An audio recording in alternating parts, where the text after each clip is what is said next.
Welcome back. Today's deep dive is a little meta. Ooh, We're diving into notes on how to think, interesting. not just what to think, Right. but a framework for how to approach the whole process of thinking. It's like Mm. a blueprint for building a better thought process. Yeah, I find that pretty compelling. I do too. So the source kicks off with 6 core principles: Okay. openness, skepticism, critical thinking, self-awareness, emotional intelligence, and ethical reasoning. Wow, that's quite a toolkit. Sounds like a pretty solid toolkit, right? Absolutely. And what stands out to me is how they're all interconnected. Oh, how so? Like openness without skepticism, Yeah, that could lead to gullibility. I see what Or you critical thinking without self-awareness Right. might just reinforce our existing biases. I see your point. So it's not just about having these tools, but Mhm. about knowing how to use them in a Yeah. balanced way. So if I'm understanding this right, it's less about just being smart Yeah. and more about being a thoughtful human. Oh. Exactly. Emotional intelligence, for instance, Okay. that plays a huge role in how we interact with others. Imagine you're in a tense negotiation. Yeah. Understanding the other person's emotional state, Hmm. that could be just as important as understanding the facts of the deal. Oh, that makes a lot of sense. So thinking well, that doesn't just help us solve problems. Yeah. It helps us build relationships, navigate a world Right. that's overflowing with information. The list goes on. It really does. Yeah. It's about recognizing Yeah. that our thoughts have a ripple effect. They impact not just ourselves, but the world around us. That's a good point. Now, this next part is where I got a little tripped up. Okay. The source calls culture, science, and philosophy the foundations of knowledge. Are those really the only foundations? Well- It seems a bit limited. I think the key here is that the source highlights their interconnectedness. So not that they're the only areas of knowledge. Exactly. Culture provides context for our beliefs. Yeah. Science gives us a framework for understanding the natural world. Right. And philosophy, Mm-hmm. well, that helps us wrestle with the big questions. I see. So it's less about seeing them as separate subjects and more about understanding how they inform and Yeah. shape each other. Precisely. Think of it like a Venn diagram. Okay. They overlap and influence one another. That creates a more nuanced understanding of the world. That makes sense. So for example, think about the debate around climate change. Yeah, good example. Yeah. It's not just a scientific issue. Right. It involves cultural values, Uh-huh. economic systems, and even philosophical questions Yeah. about our responsibility to future generations. It's all connected. Okay, so we've got these principles, these foundational areas, and then the source throws us this cycle of thought. Yeah. Collecting, organizing, distilling, expressing. It sounds a bit academic, don't you think? It might sound that way at first, Yeah. but it's surprisingly relatable. Okay. Think about how you learn something new. Like what? Maybe a new skill or a recipe. Okay. You collect information, you figure out the key steps, Uh-huh. you practice it, Mm-hmm.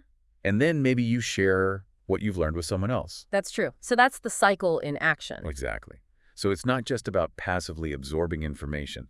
It's about actively engaging with it, making sense of it, Yeah. making it our own. I like that. And once we understand the cycle, we can become more intentional in how we learn and share our knowledge. Right. We can refine our process, identify our strengths and weaknesses. It's a continuous loop of improvement. It really is. I like that. Okay, so we've got the principles, the foundations, the cycle. But then the source throws some curveballs at us. Oh, like what? Information overload, Uh-huh. biases, Uh-huh. balancing logic and emotion. Oh, yeah. I think we've all been there. I know I have. It can be tough. It really can. But instead of seeing these as roadblocks, Yeah. the source frames them as opportunities for growth. That's a good way to look at it. It's about recognizing that we're all works in progress and that even our mistakes, Yeah. they can be valuable learning experiences. Absolutely. So with information overload, Uh-huh. it's not about trying to consume everything, Right.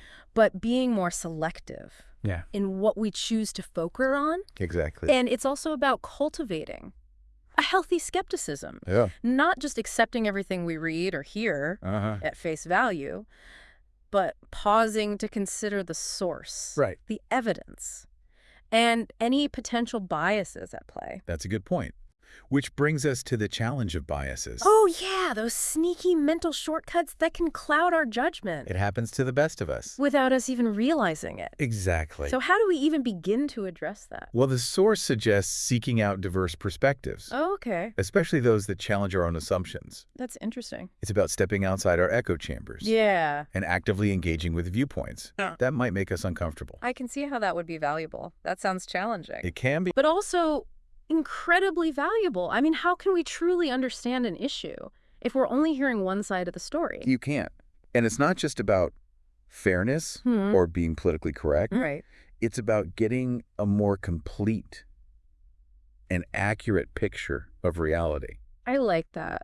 When we expose ourselves to different viewpoints, Yeah. we might discover that our own perspective was limited or that there are nuances that we hadn't considered before. Exactly. This reminds me of that famous quote. What's that? The test of a first-rate intelligence is the ability to hold two opposing ideas in mind at the same time and still retain the ability to function. That's a good one. Yeah. And that ability to hold multiple perspectives. Yeah. That's crucial. Especially in today's world. Yeah. Where information is so fragmented and polarized. I agree. We're juggling information overload, wrestling with biases, and then there's the whole balancing act of logic and emotion. Yeah, that's a tough one. Our brains are constantly playing tug-of-war.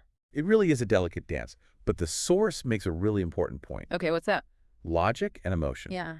They aren't mutually exclusive. So they can work together. Exactly. Yeah. In fact, they can work together to inform our decisions. Yeah. In powerful ways. So it's not about suppressing our emotions. Right. Or ignoring our intuition. It's about integrating them with our rational thinking. Precisely. Think of it like this. Okay. Logic provides the framework, the structure, the bones of a decision. Okay. While emotion adds the flesh, the color, the human element. Exactly. I like that analogy. So logic helps us assess the risks and benefits. Right. While emotion, well, that helps us connect with the values and principles that guide our choices. I like that. And when those two forces are in alignment, we can make decisions that are both sound and personally meaningful. I agree. So we've covered a lot of ground here. We have. Principles, foundations, challenges. But the source doesn't leave us hanging. It provides an action plan to help us put all of this into practice. That's helpful. So what are some of the key takeaways from that action plan? Well, the source encourages starting small. Okay. Pick a topic that you're genuinely curious about. Right. Gather information from a variety of sources. Okay. And then organize what you've learned into key themes. Got it. Then comes the really important part. Okay, what's that? Share your insights with someone. Oh, that's a good point. It's one thing to think things through in our own heads, but it's another to articulate those thoughts and test them out in the real world. Exactly. By sharing our insights, we open ourselves up to feedback, which can help us refine our thinking, identify blind spots, and ultimately gain a deeper understanding of the topic. Absolutely. I'm also struck by how the source emphasizes the ongoing nature of this process. It's a journey. It's not about reaching some endpoint of perfect thinking. It's about embracing the journey with all its twists and turns. I like that. Me too. Yeah. It feels like we're being encouraged to approach thinking as a lifelong adventure. Yeah. And that's where the real magic happens. It's in that continuous exploration in those moments where we challenge ourselves to think differently, that we grow and evolve as individuals. I like that. That reminds me of something the source highlighted, the idea that the journey of thought is inherently fulfilling. Okay. It's not just about the destination. It's about the process itself. It's a journey. It's about embracing curiosity, asking questions, and being open to the possibility that we might be wrong. You know, it's about recognizing that learning is a lifelong endeavor. Yeah. And that every new insight, every shift in perspective enriches our understanding of the world. It really does. It's like we're constantly expanding our mental map, Okay. adding new layers of detail and complexity. I like that analogy. And that expanded map, it allows us to navigate the world with more confidence, Oh, okay. make more informed decisions, Yeah, and connect with others on a deeper level. that makes sense. So the source ends with a thought-provoking question. What's that? What will your first step be? It's like a gentle nudge to take all this knowledge and actually put it into practice. That's the important part. And that first step doesn't have to be monumental. It could be as simple as seeking out a different perspective on a news story. Right. Pausing to examine your own biases in a conversation. Or choosing to learn something new about a topic you've always been curious about. I like that.